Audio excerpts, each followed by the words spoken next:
সারসিনা শরীফের মাহফিলে আখেরি মোনাজাত, দেশ ও জাতির কল্যাণ কামনা।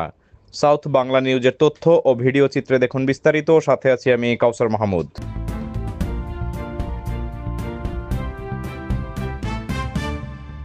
দেশ ও জাতির কল্যাণ কামনা করে আখেরি মোনাজাতের মধ্য দিয়ে সারসিনা দরবার শরীফের 3 দিনব্যাপী বার্ষিক ইসালে সওয়াব মাহফিল শেষ হয়েছে।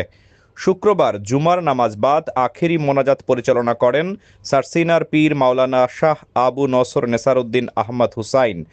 মোনাজাত পূর্ব বয়ানে পীর সাহেব বলেন, ইসলাম শান্তির ধর্ম, এখানে কোনো প্রকার হানাহানি কাটাকাটির স্থান নেই।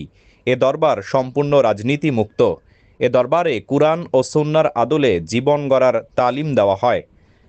তার সকল মুরিদিয়ান ও আগত মুসল্লিদের উদ্দেশ্য করে বলেন, নিজেকে মুসলমান দাবি করবেন আর সন্তান বেপথে যাবে তাতে আপনার ধর্ম পালন হবে না।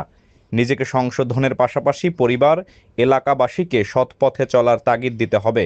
এজন্য এলাকায় মসজিদে মসজিদে তালিমি জলসা করতে হবে। পরিবারের সকলকে সারসিনার সিলসিলার বই কিতাব পড়তে হবে।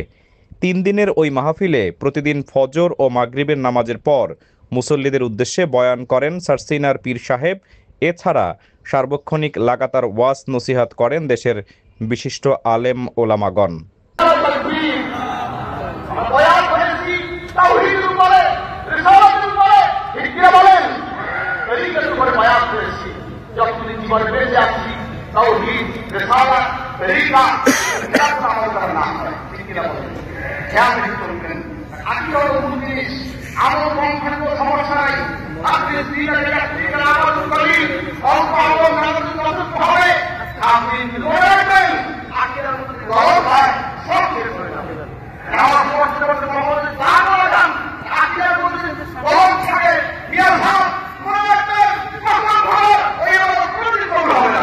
কথা কইলাম